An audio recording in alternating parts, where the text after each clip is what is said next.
Shalom pemirsa yang diberkati Tuhan. Bertemu kembali dalam seri pelajaran Sekolah Sabat. Sebelum memulai pelajaran kita, mari kita berdoa. Tuhan Allah Bapa kami yang bertahta dalam kerajaan sorga, terima kasih atas segala berkat-Mu ya Bapa. Sekarang kami akan memulai pelajaran Sekolah Sabat kami, kiranya Engkau memberkati kami. Inilah doa kami dalam Tuhan Yesus Kristus, kami berdoa menyukur padamu. Amin. Pelajaran Sekolah Sabat Minggu 18 Mei 2025. Judulnya adalah Imam Besar Kita. Ketika Musa mengawasi pembangunan kemah suci, dia tidak diizinkan untuk menggunakan desain apapun yang dia inginkan. Tuhan memberinya cetak biru untuk diikuti. Dikatakan, dan ingatlah bahwa engkau membuat semuanya itu menurut contoh yang telah ditunjukkan kepadamu di atas gunung itu. Terdapat dalam Keluaran 25 ayat 40. Saudara sekalian, kita menemukan dalam kitab Ibrani bahwa pola yang digunakan adalah realitas yang lebih tinggi, bait suci surgawi.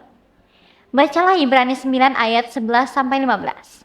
Tentang Kristus sebagai imam besar kita di bait suci surga.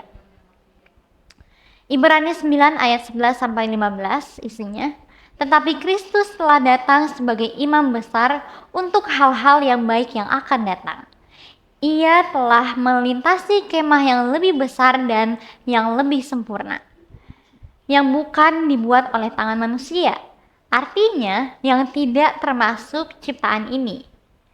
Dan ia telah masuk satu kali untuk selama-lamanya ke dalam tempat yang kudus. Bukan dengan membawa darah domba jantan dan darah anak lembu, tetapi dengan membawa darahnya sendiri. Dan dengan itulah ia telah mendapat kelepasan yang kekal. Sebab jika darah domba jantan dan darah lembu jantan dan percikan abu lembu muda menguduskan mereka yang najis, sehingga mereka disucikan secara lahiriah, betapa lebihnya darah Kristus yang oleh roh yang kekal telah mempersembahkan dirinya sendiri kepada Allah sebagai persembahan yang tak bercacat akan menyucikan hati nurani kita dari perbuatan-perbuatan yang sia-sia, supaya kita dapat beribadah kepada Allah yang hidup.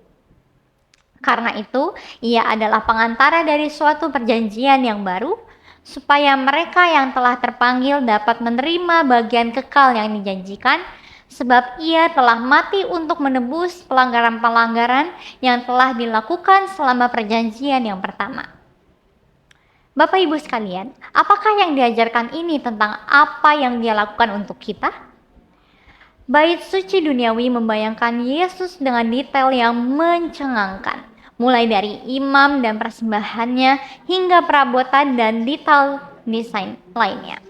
Semua itu berbicara tentang Yesus. Kitab Wahyu tentu saja sangat kaya akan gambaran bait suci. Kita menemukan kandil bait suci dalam ayat-ayat pembuka, tabut perjanjian yang secara eksplisit disebutkan dalam pasal 4, serta banyak kiasan lain tentang bait suci. Tanpa pemahaman tentang bait suci perjanjian lama, menjadi mustahil untuk memahami apa yang Yohanes maksudkan dalam uraiannya tentang penglihatannya.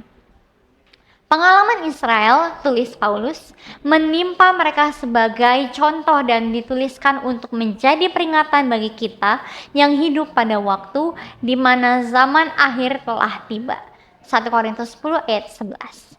Ada banyak hal yang dapat kita pelajari dari belajar tentang detail bait suci. Dalam kitab Mazmur, kita menemukan komponen penting untuk memahami beberapa perincian ini.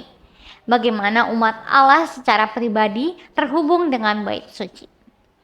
Kita melihat sekilas bagaimana Daud terhubung dengan bait suci dan pelayanannya, dan kita melihat tanggapan hati umat Allah terhadap apa yang Mesias akan lakukan bagi mereka. Bukan hanya pola yang membantu kita melihat Yesus, kita juga dapat menambang pengalaman pribadi dari mereka yang memahami apa yang Tuhan ajarkan kepada kita melalui bait suci dan menarik pelajaran untuk diri kita sendiri dan untuk pengalaman kita sendiri dengan Tuhan.